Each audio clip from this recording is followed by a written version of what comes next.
तो ये वर्णन दिया गया है श्रीमद् भागवत में वृंदावन के बारे में। किस प्रकार के पर्यावरण में क्या-क्या परिवर्तन हो रहे हैं। पर्यावरण या सृष्टि के अलग-अलग विभिन्न जो फंक्शंस हैं, उसके परिणाम सृष्टि में किस प्रकार से हो कहीं-कहीं पे हो रहे हैं, वो हमने कल गए सत्र में चर्चा की थी। और ये सत्र में हम आगे वो चर्चा को बढ़ा रहे हैं। श्रीमद् भागवत पुराण 10वें स्कंद का ये बहुत सुंदर वर्णन है और इसमें प्रभुपाद जी ने एक पुस्तक लिखी है बहुत पहले, द लाइट ऑफ भागवत। वो पुस्तक में बहुत ही सुंदर तरीके से जहाँ पे किसी भी व्यक्ति को, किसी भी आम व्यक्ति को पर्यावरण से और उसके हेतु सीखने के लिए ये क्या आ सकता है, इसमें क्या-क्या इसमें इनसे सीख सकते हैं, ये संपूर्ण बहुत सुंदर तरीके से इसको बताया गया। तो पहले दो जो श्लोक थे, उसमें प्रभुपाद जी ने बताया है कि किस प्रकार से जीव ही जीव की स्थिति एक बादल जो होता है, जो अ, एक आकाश का ही एक अंग है, वही आकाश को वो कुछ भाग है आकाश का, उससे उसका अंग होता है, उससे जो उसका जो प्रभाव है, वो पृथ्वी पे कुछ ढका रहता है, वहाँ पे अंधकार हो जाता है। आकाश पूर्ण आनंदमयी है, ज्योतिमयी है, परंतु जो बादल होते हैं, वो उसमें थोड़ा-सा भाग होता है, बहुत छोटा-सा अंग होता है, उसमें वो अंधकार पैदा करते हैं। इसका अर्थ ये बताया गया कि किस प्रकार से जीव आकाश का ही एक अंग होकर कैसे माया के प्रभाव में रहकर तमोगुण के प्रभाव में वो उसकी जो दृष्टि होती है, उसका जो जिस प्रकार की उसकी दृष्टि होती है, वो अंधकार से प्रभावित हो जाती है, जिससे वो बादल गर्जना करके ये कहते हैं कि ये मैं हूँ और ये मेरा है। ये मैं और मेरा से संपूर्ण मायामय जीवन शुरुआत होती है। हाँ, इसलिए गीता में भी हम कहते हैं कि धृतराष्ट्र कहते हैं माम कहा पांडवाश्चैव, मेरे पुत्र और पांडु के पुत्र मेरे सेना में कौन है, इनके सेना में कौन है, ये मेरे विरोधी है, ये मेरे शत्रु है, ये मेरा है, ये उनका है। ये जो विभाजन की स्थिति होती है, वो तमोगुण से उत्पन्न होती है। ये तमोगुण को किस प्रकार से हम अ, उसको उसका दूर कर सकते हैं? उसको कहते हैं, जब बादलों के बीच में जब बिजली गरजती है, तो बिजली के साथ-साथ में उसमें एक अम, ज्योति आती है, प्रकाश आता है। वो प्रकाश आप देखेंगे पल भर के लिए, जब वो बिजली कड़क कड़क की गिरती है पृथ्वी पे, पूरा प्रकाशमय हो जाता है वो पूरा स्थान, और सब कुछ वैसा के वैसा दिखने लगता है। तो वो आशा क्या है, वो किरण क्या है, वो ज्योति क्या है? वो ज्योति है विवेक और ज्ञान, और भगवान ने जो बताए हुए संदेश से उत्पन्न हुई ज्योति। इसका हमने इसका भी हमने चर्चा की उस समय में। उसके पश्चात ये भी बताया गया कि वर्षा किस प्रकार से सारे अ, सूरज जो सब प्रकार से अम, सारे जो जल के स्रोत है, सागर है, नदी है, कहीं पे तालाब है, उसमें से वो जल को उसे शोषित करते हैं, और शोषित करके उसे वो बादलों में बचा के रखते हैं, और सही समय पे जब आवश्यकता होती है, तब उसको सभी जगह प्रदान करते हैं। उसी प्रकार से यहाँ पे बताया गया है कि सुंदर वर्णन दिया गया है कि कभी-कभी अ, जो राज्य होता है वो टैक्स लगाता है। टैक्स किन से लिया जा सकता है? जिसके पास पानी हो, जिसके पास कुछ धन हो। वो धन से सूरज धरती से तो नहीं निकाल सकता पानी। तो जहाँ पे होता है धन, वहाँ से उसको धन निकालने की आवश्यकता है। इनफैक्ट प्रोपोर्शनेटली धन निकालते हैं। The ideal state and the ideal nature are supposed to complement, एक तरीके से जैसे चलना चाहिए।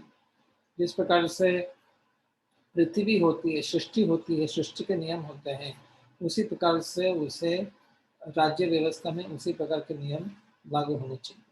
किस प्रकार से? जिस जिससे जहाँ महासागर हो, सागर हो, वहाँ से जल अधिक से अधिक निकलना चाहिए। That should be the place where maximum has to be pulled off. So when the rich are taxed, that is by nature it has to happen, and the rich should be taxed more because they have more capacity to give more. But also the welfare state does not just tax them. The welfare state जो होता है, जो आदर्श परोपकारी राज्य व्यवस्था होती है, वो जो धन कमाने के लिए योग्य होते हैं उनके लिए और सुविधा भी बनाते हैं धन कमाने के लिए। इसलिए उनका कार्य यही नहीं होता कि केवल टैक्स करें, उनका कार्य ये भी होता है कि जो धन कमाने की क्षमता रखते हैं उनको अत्यधिक और सुदृढ़ता से और धन कमाने के लिए मिले उनके अलग अलग चैनल स्थापित हो और सरल हो, ये इनके लिए राज्य व्यवस्था होती है। उसी से फिर टैक्स होगा। टैक्स तभी हो जाता मिल सकता है जब आपके पास टैक्स पेयर हो। इसलिए राज्य व्यवस्था की संपूर्ण दृष्टिकोण ये श्लोक में दिया गया है। तो कभी-कभी लगता है, सामान्य जन को लगता है कि अरे ये बरसता है बारिश, बादल तो सब जगह बरसता है, गरीबों पे भी बरसता है, अमीरों पे भी बरसता है। तो वैक्सीन अगर देना है तो सबको देनी है फ्री। जिसके पास देने की क्षमता है, देने की क्षमता भी है वैक्सीन, उसको भी फ्री मिल रहा है। आप सोचेंगे अरे ये कैसा हो गया? जब राज्य व्यवस्था ऐसी होती है, जब उसको वर्षा जैसी कुछ चीज़ बाँटनी है, तो वो ये नहीं कह सकता कि ये जहाँ पे समुद्र है वहाँ पे वापस वर्षा गिराने की आवश्यकता नहीं है। उसका कार्य है कि सबको समान तरीके से वर्षा प्रदान करे। वही सुविधा जो सामान्य लोग के लिए है वो सभी के लिए होनी चाहिए। ऐसा नहीं कि वो रिच के लिए है, पुअर के लिए। तो परंतु कभी-कभी जो टैक्स पे करता है व्यक्ति, ये प्रभुपाद जी लिखते हैं, they should be honest in the payment of taxes to the state and should have honest representatives to look over the administration. दो स्थिति है, टैक्स पेयर भी ऑनेस्ट होना चाहिए और जो टैक्स कलेक्ट करता है वो भी ऑनेस्ट होना चाहिए। इसलिए ऐसे परोपकारी राज्य व्यवस्था में आवश्यकता होती है कि लोग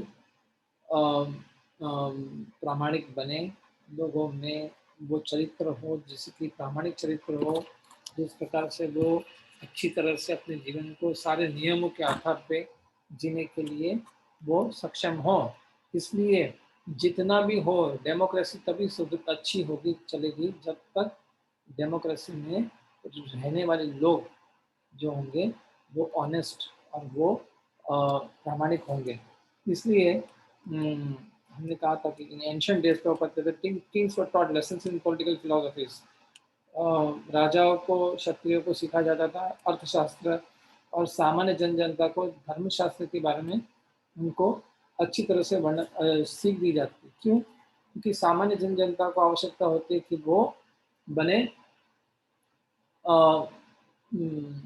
वो प्रामाणिक बने, उनमें अच्छे चरित्रवान हो, तब जाके जो मॉरल फैब्रिक हो सोसाइटी का, उसमें सामान्य जनता जो है वो धर्म के आधारित पे जीवन अपना निर्वाह करे। और अर्थ इसलिए चाहिए कि धर्म का निर्वाहन हो, उसका ठीक तरीके से पालन हो। इसलिए ये सुंदर वर्णन दी गई। जस्ट सी इमेजिन कि प्रभुपाद जी इसे बहुत संपूर्ण रूप से बहुत राज्य व्यवस्था के बारे में बता रहे हैं, धर्म के बारे में बता रहे हैं, अर्थ के बारे में बता रहे हैं, बहुत सुंदर इसका वर्णन है। इसलिए हमें ये जो सुंदर वर्णन दिया गया है ये भागवत में, ये वास्तव में देखा जाए तो उसमें बहुत सारे शिक्षण शिक्षण प्राप्त करने योग्य ऐसे तत्व है। वो तत्व को ना उसको इस प्रकार से हम दृष्टिकोण से प्राप्त करें, ध्यान से उसको देखें कि ये बड़े पॉइंट्स हमारे से मिस ना हो जाए। और सुंदर वर्णन जो दिया गया है उसमें दिया गया है electricity, attracted by electricity through out the sky. जब होता है, जब बिजली से होती है, तो ये बादल होते हैं वो सारे जनताओं को पानी प्रदान करते हैं, जल, which is the substance of their lives.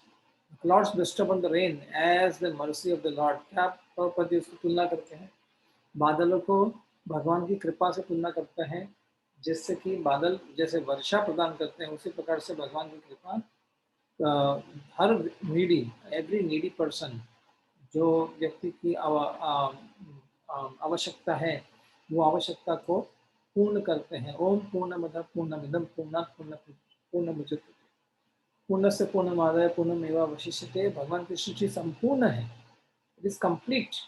ऐसा कभी नहीं होता कि भगवान की सृष्टि में कुछ अपूर्ण या फिर अधूरापन है। अधूरापन वो है जो हम वो पूर्णता से अपूर्णता देखते हैं। इसलिए अपूर्णता में जब हम पूर्णता देख पाते हैं वो हमारी पूर्णता बन जाती है। यानी see the complete in the incomplete, that is when we become complete because we have seen the truth, because we have awakened that same truth। हमारे अंदर वो वही सत्य हमारे अंदर जागृत हो चुका है। इसलिए ये जानना चाहिए। बहुत सुंदर वर्णन आ रहा है कि we should always know that God is ever kind to us. भगवान हमेशा हमारे लिए हमारे शुभ चिंतक हैं। अगर हम पालन भी नहीं करते हैं सारे नियमों का तो भी भगवान हमें अन्न देते हैं, जल देते हैं, ये सब कुछ देते हैं। इसलिए भगवान ने जल जो है, कुछ भी है वो जल जीवन है, जल ही जीवन है। और भगवान ने कहा है कि जल जो है वो 3/4 बना के रखा है। जो सबसे आवश्यकता होती है जो पंच महाभूत में, वो है जल। कि अ, जल से जीवन प्राप्त होगा, कैसे अन्न प्राप्त होगा। जल से बहुत सारे हमें अगर रहने के लिए भी कुछ चाहिए, बनाना है तो उसके लिए भी, जीने के लिए जल चाहिए। हर साधारण आवश्यकता के लिए जल की आवश्यकता हमेशा लगती है। इसलिए भगवान ने बहुत सुंदर वर्णन किया है कि सॉल्ट को, नमक को एक प्रिजर्वेटिव बना के डालना है जल में, वो उसको डिकम्पोज नहीं होने देता। जल अगर एक ही स्तर पे रहे तो वो जल भी दूषित हो जाता है। समुद्र में, महासागर में इतना सारा जल है, अगर वो बिगड़ जाए, अगर उसे बास आने लगे तो वो कुछ काम का नहीं होगा। इसलिए भगवान ने इसमें थोड़ा सा नमक डाल दिया। Salt is a preservative. बहुत सारे जगहों में सॉल्ट प्रिजर्वेटिव करके डालते हैं, तो भगवान ने सोच समझ के नमक वो जल में डाल दिया है। वो जल प्रिजर्व हो जाता है। 8 महीने धीरे धीरे करके सूर्य उसको ऊपर खींचता है, उसको बादल में जमाता है, फिर बादल घूमते हैं 4 महीने और जल देता है।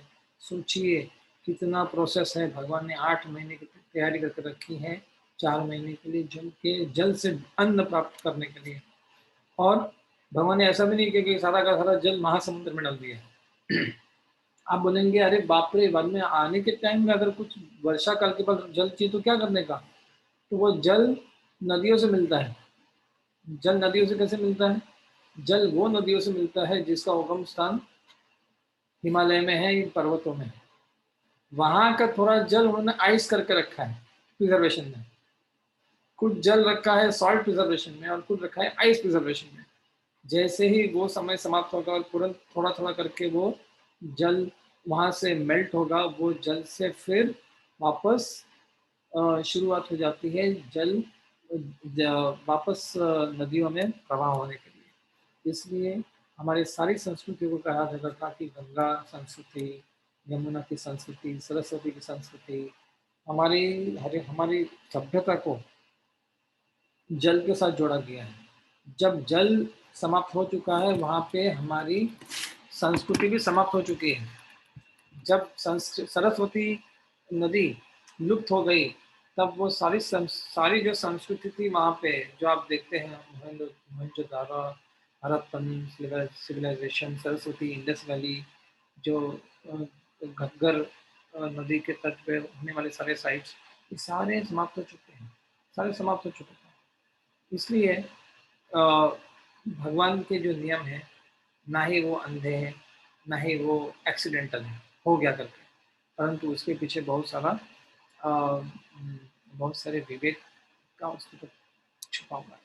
इसलिए ये वर्णन जब आता है तो हमें समझ में आता है कि भगवान कैसे हमें सब कुछ प्रदान करते हैं। जब वो भगवान हमें सब कुछ प्रदान करते हैं, तो भगवान को हमें कितनी कृतज्ञता अर्पण करनी चाहिए। हमारी कृतज्ञता उतनी अर्पण हो सकती है जितना हमें उनके किए हुए कार्य का हमें आभास है। इसलिए भागवत का ये स्कंद है, ये स्कंद का जो अध्याय है, ये हमें ये बताता है कि भगवान ने हमें कितना कुछ दिया है। जो मिलता है कभी कभी उसकी गिनती नहीं होती। जो नहीं मिला है उसकी गिनती होती है कि हमें ये नहीं मिला, हमें वो नहीं मिला, हमें इससे वंचित होना पड़ा, इससे वंचित होना पड़ा। इसलिए भगवान जो देते हैं, जब हम देते हैं तो कम हम गिनती नहीं करते कि हमें क्या नहीं मिला। जब हम लेते हैं तो हमेशा लेते ही रहते हैं। इसलिए बहुत ऐसा वर्णन आता है कि मनुष्य के जीवन में जितना ही लोभ हो, जितना जितना लोभ होता है, उससे और लोभ और उतनी आशाएं, उतनी उतनी ही इच्छाएं बढ़ती रहती हैं। ययाति महाराज कहते हैं, उन्होंने अपने लोभ और अपने काम वासना के कारण उन्होंने अपने पुत्र से अपना यौवन मांग लिया, और यौवन प्राप्त करके उन्होंने ये कहा कि मुझे जो आनंद प्राप्त करना है काम वासनाओं को पूरा करने के लिए, उसके लिए मुझे आपका यौवन दे दीजिए, आप वृद्ध हो जाइए, इतना तक। और उसके पश्चात वो इतना काम वासनाओं को पूर्ति करते पश्चात भी उन्होंने कहा कि ये कभी पूरी नहीं होगी, इच्छा कभी समाप्त नहीं होगी। इसलिए इच्छाएं जो भौतिक वस्तु या भौतिक तृप्ति के लिए हम विचार करते हैं कि वो यहाँ पे हम ना सेटल हो जाएंगे, यहाँ पे हम, ये हमारा लिमिट है, हम यहाँ पे संतुष्ट हो जाएंगे। संतुष्ट होने के लिए ना कोई काल होता है, ना उसके लिए कोई साधन की या सामग्री की, इतनी सामग्री पे व्यक्ति संतुष्ट हो जाएगा। संतुष्टि मन की स्थिति है। वो मन की स्थिति आसपास की जो स्थिति है या फिर सामग्री है, उससे बहुत ही अलुप्त अलिप्त, मतलब उससे अलिप्त है, उससे उसके कोई उसका कोई संबंध नहीं है उससे। इसलिए जब कोई व्यक्ति हमारे लिए कुछ करता है तो उससे अधिक हमको उसके लिए करना चाहिए। ये एक सुंदर ऐसा लंदन में हुआ था, एक अच्छा एक प्रसंग हुआ है, सत्य प्रसंग है ये प्रसंग यूके में एक स्टूडेंट, यानी कि एक छात्रा थी, उसका कुछ ब्रिटेन में वो लैंकाशायर फैशन स्टूडेंट थी वो, और वो डोमिनिक हैरिसन बेंजेन, ये लड़की का नाम है। वो जब एक जगह पे जा रही थी तो उसका कार्ड, बैंक का जो कार्ड होता है, क्रेडिट कार्ड, वो ख़त्म हो गया, वो कहीं गायब हो गया, उनको नहीं मिल रहा था। और वो 4 दिसंबर को ये हुआ 2015 में, उनका बैंक का कार्ड नहीं मिला। तो एक रास्ते में जब जा रहे थे तो उसको एक व्यक्ति मिला। कौन था ये? रॉबी नाम का एक व्यक्ति था।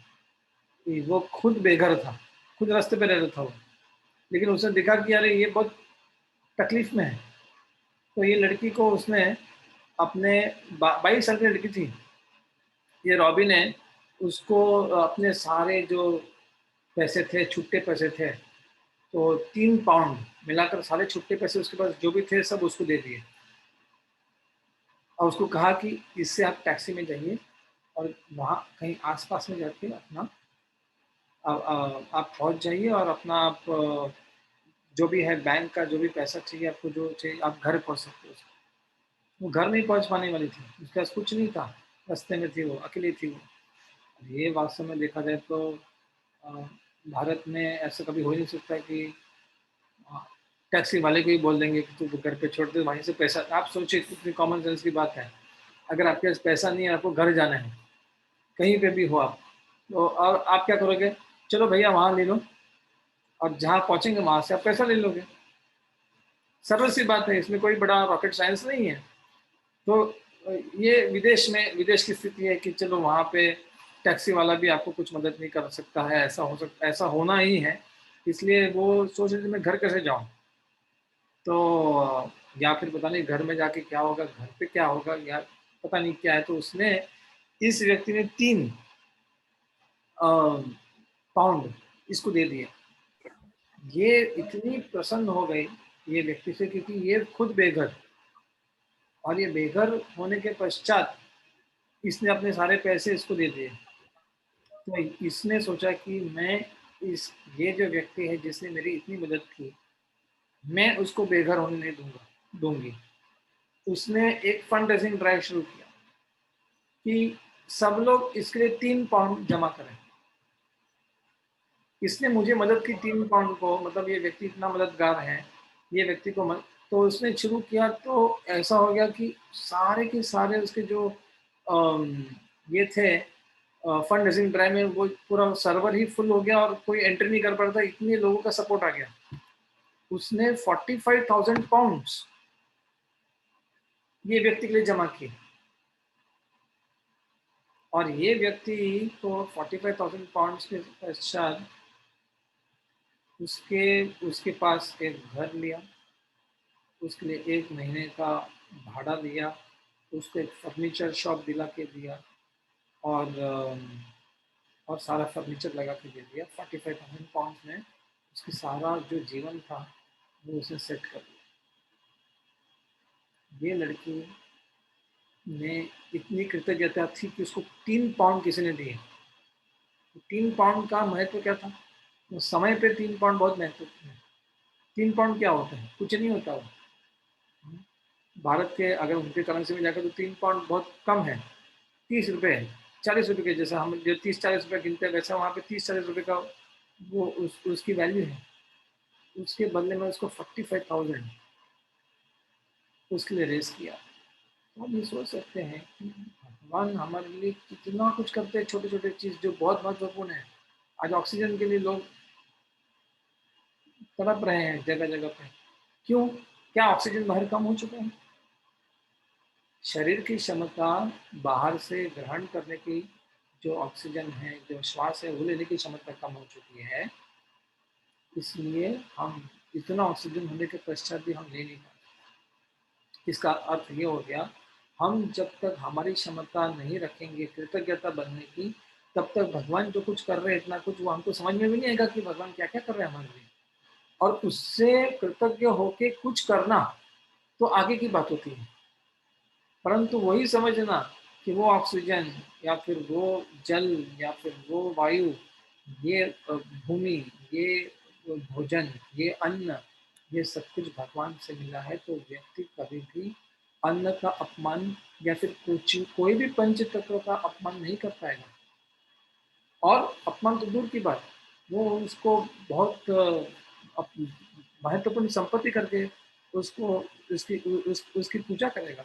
इसलिए हमारे यहाँ पे अग्नि की पूजा करते हैं हम, अग्निहोत्र में। हम जल को सूर्य को अर्पण करते हैं हमेशा कि सूर्य नारायण भगवान, ये आपको हमने जल अर्पण किया है। हम गंगा में स्नान करते हैं, गंगा को हमेशा हमारे सर पे छिड़कते हैं, गंगा जल से हम पवित्र बनते हैं। हम स्नान करते समय भी गंगा का स्मरण करके स्नान करते हैं। गंगे च यमुने चैव गोदावरी सरस्वती नर्मदा सिंधु कावेरी जलेस्मिन् सन्निधिं कुरु। भगवान ये जल के द्वारा ये सारे गंगा नदी के जो गंगा यमुना के सारे जो नदी के पुण्य हैं, ये पुण्य से भी हमें स्नान कराइए। जल केवल तृप्त करने के लिए या तृष्णा को दूर करने के लिए नहीं है, वो पाप से मुक्त करने के लिए भी है। इसलिए जब भगवान मदद करते हो या भगवान इतना सब कुछ करते हो, वो मदद देखने के लिए, भगवान की कृपा देखने के लिए हमें वो चेतना, कृष्णमय चेतना बनाने की आवश्यकता है। एक बार ऐसा हो गया था कि कोई दो सैनिकों के बीच में, दो सेनाओं के बीच में जो युद्ध हो गया था, उसमें एक व्यक्ति जो एक सेना का था, जो उसकी जो शत्रु वाली सेना थी, उससे भाग रहा था, अकेला पड़ गया था। वो भागते भागते डर रहा था कि कहाँ बच के जाए वहाँ पे। तो वो भाग के सोचा कि इनसे छुपना है। तो एक छोटी सी गुफा थी, उसका छोटा सा मुंह था, अंदर जाके वो छुप गया। लेकिन बाहर से कोई आके देखता था अंदर में, तो वो दिख जाता था उसको। अगर सामने आ जाता था तो दिख जाता कि इसका पैर यहाँ पे, ये छुपा हुआ है यहाँ पे। तो कहीं छुपने की जगह नहीं थी, कुछ थी नहीं। तो वो सोचा कि मैं क्या करूँ। तो भगवान से वो प्रार्थना करने लगा कि भगवान अभी आप बचाइए। वही समय में एक स्पाइडर, छोटा सा स्पाइडर आया और उसने वहाँ पे जाल बिछाना शुरू कर दिया। जो गुफा थी उसका जो मुंह था, उसने संपूर्ण रूप से जाल जाल बिछा दिया। 2 मिनट के अंदर फटाफट जाके बड़ा स्पाइडर ने जाल बिछा दिया। उसके पश्चात वो सोचे, अरे ये क्या बचाएगा, इसके तो कोई तलवार, क्या कोई हाथ लगाएगा तो ये गिर के खुल जाएगा और सबको पता चल जाएगा। दूर से जो शत्रु की सेना थी, वो सैनिक आ रहे थे, चलते चलते उसे लगा कि गया। भगवान को मैंने बोला कि यहाँ पे दीवार लगाओ, वहाँ पे इसे जाल बिछा दिया, क्या होगा, इससे कुछ नहीं होने वाला। तो उसने आ, वो बस सोच ही रहा था कि भाई पकड़े जाएंगे, मारे जाएंगे। इसमें क्या हो गया, दूर से सैन्य बल चिल्लाने लगा, शत्रु वाले, अरे यहाँ देखो, यहाँ देखो, यहाँ ही गया होगा। लेकिन उन्होंने देखा कि अरे यहाँ पे तो केवल गुफा है, और गुफा में तो ऐसा लग रहा है कि बहुत बरसों से यहाँ पे कोई गया नहीं होगा, क्योंकि वहां पे तो ये स्पाइडर का वेब है। ये यहाँ पे तो कोई गया ही नहीं होगा अंदर, उसके बाद तो स्पाइडर वेब बनाता है। तो यहाँ पे तो भले यहाँ पे जाने का रास्ता है, लेकिन ये गुफा में तो नहीं होगा, कहीं आगे और चल के देखते हैं। उसके सामने लोग गए दिखते हुए, और वो अगर वो मुड़ के दिखते थे यहाँ पे तो उसको ये दिखता था। तो वो भगवान से जैसे ही वो सेना से वो समाप्त होके गए, तो उसने कहा कि अरे भगवान जब कृपा दिखाते हैं तो spider web also becomes a stone wall. ये पत्थर बन गया, पत्थर की दीवार बन गई। अगर भगवान की इच्छा होती है तो छोटा सा जो स्पाइडर होता है उसका जाल इतना पतला होता है। लेकिन अगर हम ये भी सोचें कि ये स्पाइडर्स वेब क्या है, इसमें भी बहुत सारे ऐसे होते हैं स्पाइडर्स जिसके जो रेशाएं होती हैं वो इतनी तगड़ी होती है, वो स्टील से भी ज़्यादा स्ट्रांग होती है नेचर में। ये भगवान ने प्रकृति में उसका दिया है। ये जो स्टेल्थ फाइटर है, जो रेडार से रेडार डिटेक्शन अवॉइड करने के लिए जो यूज होता है, तो स्टील होता है, वो केवलर करके स्टील होता है। वो केवलर स्टील नेचर से मिलता है। ऐसे सारे छोटे छोटे जो स्पाइडर्स होते हैं, स्पेशल इंसेक्ट, उससे जो बिछाए हुए ज्वाल से ये बनता है। अब सोचिए, अगर भगवान की इच्छा हो तो पत्थर भी है ना सामने, वो एक छोटा सा जो स्पाइडर का वेब है जो पतला होता है वैसा बन सकता है। और अगर इनकी इच्छा हो तो ये जाल जो होता है वो बड़ा पत्थर बन सकता है। ये भगवान की इच्छा के बगैर कुछ नहीं होता। इसलिए हमें भगवान के कोई भी कार्यों में या कोई भी भगवान के सृष्टि के कुछ भी कोई भी फिनोमिनन जो होता है, उसका कोई भी अविश्वास रखने का कोई कोई आवश्यकता नहीं है। One should not lose their faith. इसलिए कुंती महारानी कहती है कि भगवान श्री कृष्ण को कि आपने इतने सारे महान विपदाओं से हमें बचाया। आपने भीम को जो विष मिला था, जो दुर्योधन ने, उसको आपने विष मुक्त कर दिया। आपने वाणाव्रत की महाअग्नि से हमें बचाया। आपने हमें सारे जो नर संहार करने वाले जो प्राणी थे वनों में, उससे हमें बचाया। आपने हमें द्यूत सभा, असत सभा में हमको वहां से हमारे प्राण बचाए, द्रौपदी का मान सम्मान बचाया। आपने हमें वनवास में भी कितने सारे कठिनाइयों से हमें मुक्त किया, और आपने अंत में कुरुक्षेत्र के इतने सारे महायोद्धाओं के सामने जो थे, उससे हमारे को पराजित और उससे हमें विजयी बनाकर हमें बचाया। और अंत में आपने अश्वत्थामा के ब्रह्मास्त्र से हमारे जो आने वाले जो हमारा अ, जो पीढ़ी है परीक्षित, उसके भी प्राण बचाए। तो आपने इतना हमारे लिए कुछ किया है, उसकी हमारी गिनती नहीं है। अगर हम देखा जाए तो इसमें लगता है कि अरे बाप रे, भगवान का भक्त या फिर कृष्ण के जो भक्त होते हैं, इन्होंने तो इतनी सारी पीड़ा झेली है। हम तो कभी कभी सोचते हैं, हम कृष्ण भक्ति करते हैं या भगवान की शरण लेते हैं तो हमको लगता है कि हमारे प्रॉब्लम सॉल्व होने के लिए आते हैं। तो भगवान ऐसा नहीं है कि प्रॉब्लम देते ही ना हो, भगवान प्रॉब्लम भी देते हैं, सॉल्व भी करते हैं। भगवान प्रॉब्लम क्यों देते हैं? भगवान प्रॉब्लम इसलिए देते हैं कि हमारे कोई ना कोई ऐसे कर्म थे जिसके फल हमको भुगतने हैं।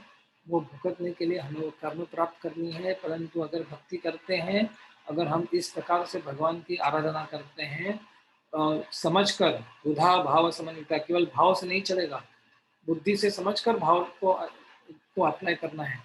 तो जब हम ये करते हैं, तब हमको समझता है कि हाँ, ये सारे कर्म को फल मुझे मिल रहा है, परंतु ये कर्म के फल से भगवान की जो कृपा है, जो उनकी अनुकंपा है, वो ये प्रॉब्लम से भी बहुत महान है, उससे भी अधिक महान है।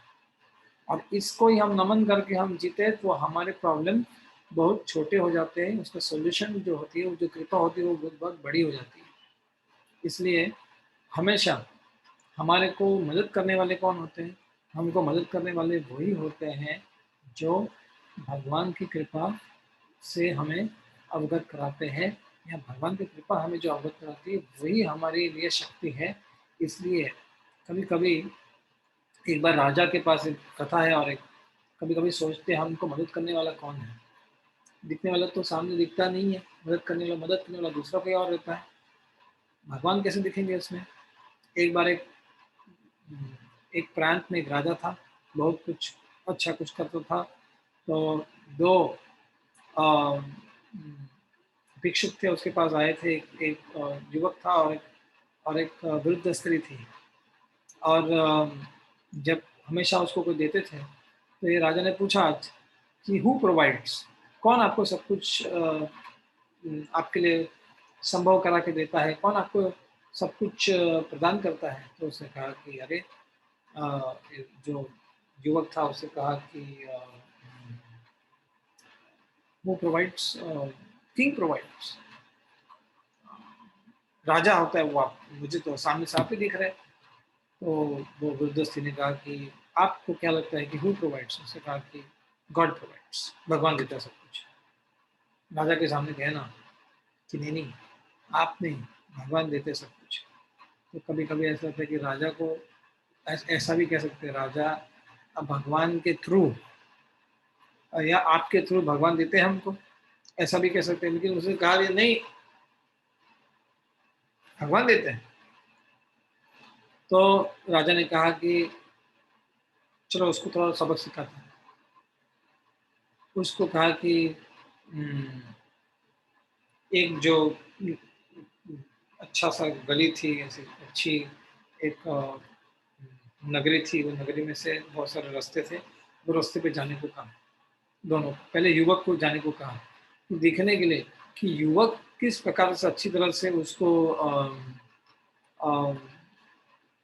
उसका लाभ उठा पाएगा, उसको पहले भेजा।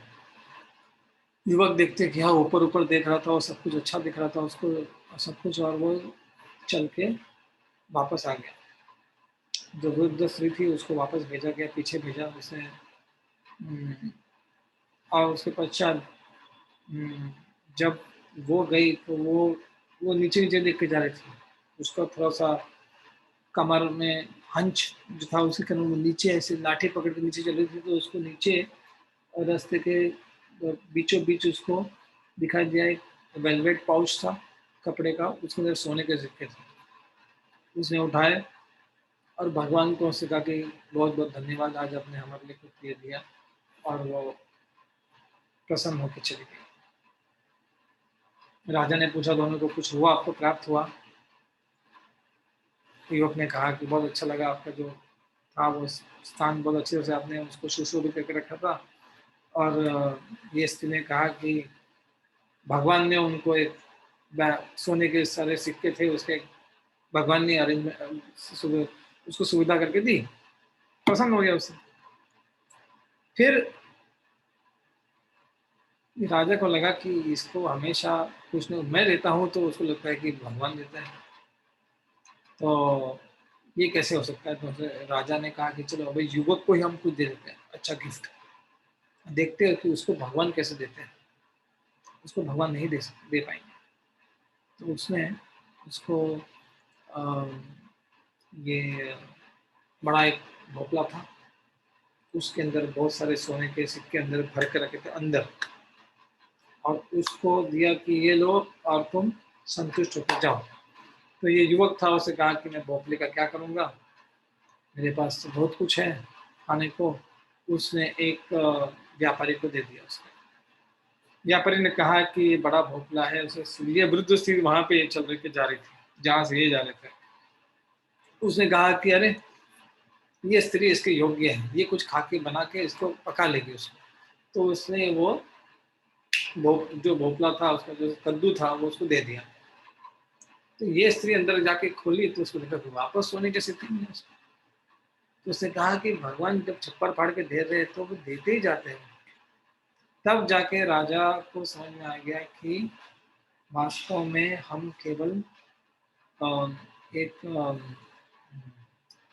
एक इंस्ट्रूमेंट है, कि हम एक हम आधार है, हम वास्तव में करने वाले कोई नहीं है। और करने वाले कौन है? केवल भगवान है। इसलिए जब हम ये सृष्टि देखते हैं, जब हम गर्जना देखते हैं, वर्षा देखते हैं, तो हमें ये लगना चाहिए कि भगवान हमको वास्तव में प्रदान कर रहे हैं। He is the provider. जब हम भगवान को ये दृष्टिकोण से हम देखते हैं, तब हमको समझ में आता है कि ये हमको कभी नहीं भूलना चाहिए। इसलिए और एक जो इसमें श्लोक आता है आगे, therefore nature is only a power, and behind the power is a powerhouse and brain. In Vedic hymns Atharva Ved, the same thing is confirmed, that माया अध्यक्ष न प्रकृति सुनियते से चराचरम, गीता में भगवान कहते हैं। हम इसलिए हमें भगवान को कभी भूलना नहीं चाहिए। ये हमारे लिए अज्ञान और तमस से बाहर निकलने का एक ही मार्ग है। हम कृतज्ञ, कृतज्ञ का अर्थ है कि कृत जिसने हमारे लिए कुछ किया है तो उसका ज्ञान रखना, ज्ञ कृतज्ञ, इसने किया उसका ज्ञान हमें रहा तो हम कृतज्ञ हैं। कृतज्ञ का अर्थ नहीं है कि केवल हम भाव से कृतज्ञ हैं। हमको जानना चाहिए कि भगवान क्या क्या हमारे लिए कर रहे हैं, और क्या क्या कर रहे हैं उसको समझने के लिए हमें शास्त्र पढ़ने हैं, हमें शास्त्रों का अध्ययन करना है, हमें स्वाध्याय करना है, हमें उसका अच्छी तरह से उसके ऊपर विमर्शन करना है, उसको चर्चा करनी है। परस्परम मच्चिता मद्गता प्राणा बोधयन्ते परस्परम, हमें बोधन करना है, एक दूसरे को बोध कराना है। हम ये पुस्तक का जो अध्ययन हम कर रहे हैं, ये इसलिए कर रहे हैं कि आप सब अपने अपने घर में बैठ के ये पुस्तक या फिर ये अध्याय या फिर भागवत या फिर गीता, इसका रोज अध्ययन करके अपने जीवन में कोई ना कोई उपलब्धि या फिर कोई ना कोई एक्स्ट्रा अंडरस्टैंडिंग जो होती है, हमें क्या करना जीवन में, कृतज्ञ बनना, ये एक चीज़ हम अगर लेके चले तो हमारे पास बहुत सारे कारण है भगवान के प्रति कृतज्ञ होना। इसका कोई अंत नहीं है कि भगवान ने हमको क्या क्या दिया है। फिर भी अगर हम असंतुष्ट हैं कि हमें ये नहीं मिला है, हमें ये नहीं मिला है, हमें ये नहीं होगा, हमको ये हो जाता तो कितना अच्छा होता, इसका अर्थ है कि हम सारे भगवान के किए हुए कृत कार्य को अनदेखा कर रहे हैं। ये हमारे लिए दुर्दैव होगा। इसलिए जो दूसरा श्लोक है, 14 श्लोक है, after heavy rain showers the fields and forests in all directions appear green and healthy. Thus, they become resemble a man who has undergone severe austerities for some material gain and has achieved his end. For such a man is strong, hearty, and good looking. Prabhupada बोलते हैं, the greenery of the rainy season is but a temporary show. सब कुछ green हो जाता है, लोग travel करते हैं ये ग्रीनरी को देखने के लिए। भारतीय रेल ने शुरू किया है मुंबई पुणे विस्टाडोम एक्सप्रेस। आपको सारे राइट साइड के राइट लेफ्ट में आपके पास ग्लास ही ग्लास है, ऊपर भी ग्लास है। मतलब अगर आप जाएंगे सह्याद्री दक्कन के घाटों का, सब जगह ग्रीनरी देखने को मिलेगी। लोग ट्रैवल करते हैं मानसून में ग्रीनरी देखने के लिए।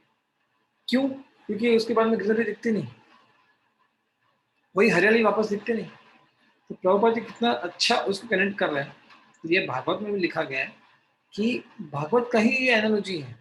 प्रभुपाद उसको और अच्छी तरह से एक्सप्लेन कर रहे हैं हमारे लिए कि severe austerities for temporary gains are compared to this greenery that comes in a temporary way by the uh, by the pouring of the clouds.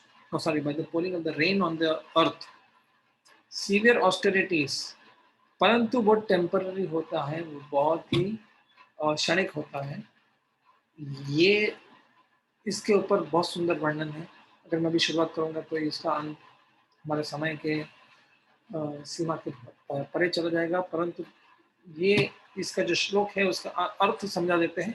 उसको समझाने के लिए हम महाभारत से दो प्रसंग लेंगे उसको। Similarly, the happiness, although no one undergoes severe austerity or obtain distress, it comes upon us uncalled. Similarly, the happiness we are destined to enjoy will also come upon us without our desires. Even though we may be able to avoid distress and artificially enjoy some material happiness by temporary achievement, this represents no factual gain in our life. Our duty is to achieve permanent happiness and eternal life. And for that purpose only, we should undertake all sorts of penances and austerities. हमें क्षणिक सुख के लिए तपस्या करना और अच्छा लगना, इसका हमारा ध्येय नहीं होना चाहिए। हमें जीवन में परमानेंट जो होता है, जो हमारे लिए शाश्वत होगा, वो शाश्वत स्थिति प्राप्त करने के लिए हमें तपस्या करनी है। अथवा तपस्या जो हम प्राप्त करते हैं केवल हमारे क्षणिक लाभ के लिए, वो विफल होगी। और इसके लिए मनुष्य जीवन को ये सीखना चाहिए कि जो सुंदर दिखाई देता है हरियाली, उसके जैसे हमारे तपस्या अब हमारे हरियालियों के लिए नहीं होना चाहिए कि अच्छी हरियाली दिखे। We should not try to be with the beautiful. We should not try to be beautiful with the seasonal flowers or the greenery that flourishes in the rainy season, but are weary in the winter. जैसे ही ग्रीष्म ऋतु आ जाएगी तो वो सारे झड़ जाएंगे, वैसे नहीं रहना है। हमें वैसे वृक्ष बनना है जो हमेशा उसके ऊपर हरे पत्ते हो, इज ऑलवेज ग्रीन। तो ये life of freedom in eternity, complete knowledge and bliss is the heart's desire of an enlightened soul. We should undertake all sorts of penances and austerities to attain that permanent source of happiness. बहुत सुंदर वर्णन उसका हम करेंगे जयद्रथ की तपस्या और अर्जुन की तपस्या में। हम उसका हम कंपैरिजन करेंगे, तुलना करेंगे, और ये श्लोक को थोड़ा और डीपली स्टडी करने का प्रयास करेंगे। हरे कृष्णा। प्रश्न के लिए ओपन है, आप कोई भी प्रश्न पूछ सकते हैं। अपना माइक अनम्यूट करके प्रश्न कर सकते हैं।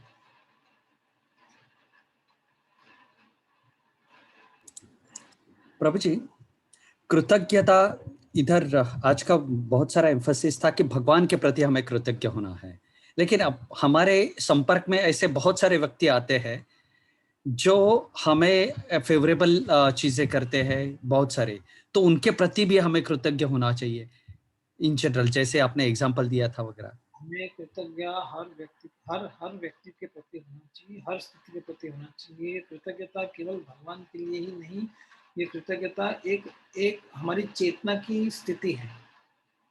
Gratitude should be the consciousness of the soul. तो जब व्यक्ति भगवान के प्रति कृतज्ञ बन जाता है तो उसको सब कुछ कृतज्ञमय लगना शुरू हो जाता है। शुरुआत किससे होती है? जो इनविजिबल होता है उसके प्रति कृतज्ञ बनना। जब आप किसी को देखते नहीं उसके प्रति कृतज्ञ बन सकते हो, तो फिर आपको जो सामने व्यक्ति करेगा उसके प्रति आप कृतज्ञ क्यों नहीं बनोगे? अगर आप ऐसे नहीं बन रहे हो, नहीं मैं तो केवल भगवान के प्रति कृतज्ञ रहूंगा, तो समझना चाहिए कि हमारी कृतज्ञता बड़ी शैलो है, बड़ी कमजोर है। हम जिसने भी अच्छा किया है हमारे लिए, उसके लिए हम कृतज्ञ ना होना मतलब हम भगवान के प्रति ही अकृतज्ञ नहीं बन रहे हैं। वो स्टोरी है ना, जो बाढ़ आ गई थी और सब प्रार्थना कर रहे थे कि भगवान बचाए हमें, भगवान बचाए। तो भगवान ने उसको पहले एक ऊपर पानी जम रहा था, तो लोग आए उसको बचाने के लिए, चलो हम आपको बाहर निकले, नहीं आपको भगवान बचाएंगे हम। भाव में थे वो, बड़े भाव में थे, बड़े भाव भक्त थे वो।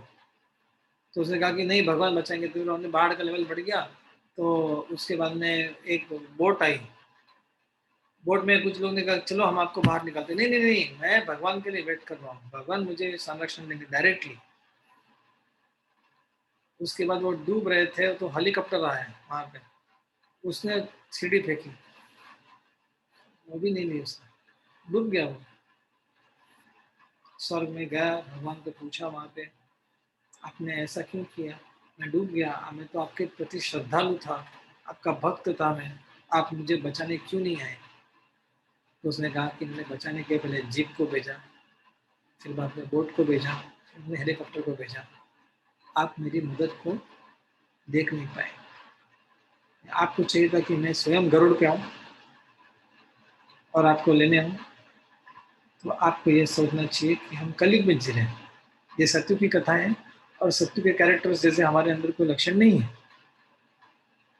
तो वो नहीं सोचना चाहिए कि अभी भगवान गरुड़ भेजेंगे हमें और गरुड़ से हमें विमान आएगा और ये होगा। ऐसा नहीं हो सकता कि बस हम हमारे अंतिम समय में सब भक्त होंगे। कोविड की स्थिति में कोई किसके पास नहीं था। हमारी इच्छा क्या होती है? अरे हमें को जीवन के स्तर पे भक्त होने चाहिए, चैंटिंग कर रहे हैं। आइडियल स्थिति वो होती है जैसे भीष्म देव के जाने के समय में ऐसा था, कहीं एक्सीडेंट, कहीं अकारण मृत्यु, ये बहुत सारी चीज होती है। लेकिन हमें समझना है कि everyone has to fly their own plane and one has to be grateful in every situation and to everyone। इसलिए अकृतज्ञ होना मतलब समझ जाना कि दैट व्यक्ति is not a devoted soul. To be ungrateful means you are not devoted to anyone including Krishna. A devotee can not be ungrateful. Hare Krishna. Hemant ji का प्रश्न है, my question, how to understand laws of nature and live life in line with them in the present society where doing sin is fashion. Whatever is fashion, we follow only the truth. So make sure our our our contribution, हमारा जो हमारा योगदान होना चाहिए, वो सारे पंच महाभूत को शुद्ध बने रखने के लिए होना चाहिए, उसका शोषण हमारे से ना हो। इसलिए जब हम सुबह उठते हैं हम याद करते हैं किसको? धरती माता को। समुद्र वसने देवी पर्वत वसन मंडले विष्णुपति नमस्ते पाद स्पर्शन समस्व में हम क्षमा मांगते हैं कि हम आपके ऊपर पैर रखने वाले हैं रोज सुबह। क्यों? क्योंकि हम भूमि का स्पर्श करने वाले और भूमि पे हमने बहुत कुछ अत्याचार करने वाले हैं। चल के हमारे कार्यों से इतना कचरा फेंकने वाले हैं, इतना प्लास्टिक करने वाले हैं, तो क्या करना चाहिए? वृक्षारोपण क्यों करते हैं? एक वृक्ष लगाने से, और जब हम कुएं खोदने से पहले के जमाने में कहा जाता कि ये पुण्य कार्य करने चाहिए, किसी को जल पिलाना, कुएं खोदना, वृक्ष लगाना, या फिर अन्नदान करना, ये सारे कार्य से हम अपने ही पापों को, कहते हैं ना, पाप और पाप को, पुण्य पाप को उसको कंपनसेट नहीं कर सकता। जो कचरा कर रहे हैं उसका हमको कहीं ना कहीं हमको मिलना तो है। हम मॉडर्न जीवन में जी रहे हैं, उसका दोष, उसका उसका प्रभाव हमें होना ही है। परंतु हमारे पास जितनी फैसिलिटी है कचरा करने की, और जितनी फैसिलिटी हमें मिलती है मॉडर्न सोसाइटी में पाप करने की, उतनी फैसिलिटी मिल रही है हमको पुण्य करने की भी, उतनी फैसिलिटी मिल रही है। At a click, you know where to go to plant the trees. At a click, you know where to support a community for water, how to support people taking care of cows. हम नहीं कर पा रहे हैं, हमारे बिहार पे कोई कर रहा है, कर सकता है। तो पहले तो पता ही नहीं था कि कौन क्या कर रहा है, कहाँ कर रहा है, क्या कर रहा है, क्या सही है, क्या गलत है। आज जितनी, अभी हम मॉडर्न सोसाइटी को कभी बहुत दोष देते हैं, ये ऐसा है वैसा है, लेकिन हर भक्त कोई दोष नहीं ढूंढता कि इसमें भी, वो सोचता है कि इसमें क्या अच्छा कर सकते हैं, इसमें भी कुछ फायदा होगा तो उससे और कुछ करेंगे।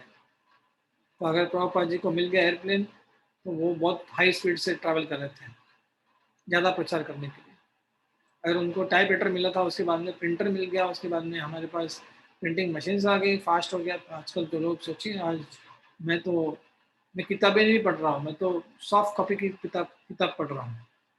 सारा भागवत लेके घूम सकते हैं आप। पहले भागवत नहीं लेके घूम सकते थे आप। आज सारे ग्रंथ लेके आप घूमे, आप कहाँ भी पढ़े बैठ के। तो जब आपको ये मॉडर्न सोसाइटी ने बहुत कुछ डिसएडवांटेजेस दिए हैं, उसके साथ में आपको एडवांटेज लेने के लिए भी आपके पास फैसिलिटीज हैं। इसलिए if you are grateful to, if you're always grateful, you'll only find opportunity to do more. आप और बहुत कुछ करने के लिए आप और तैयारी करेंगे। कभी आप कंप्लेंट नहीं करोगे कि ये नहीं है, ये ऐसा हो रहा है, ये वैसा हो रहा है।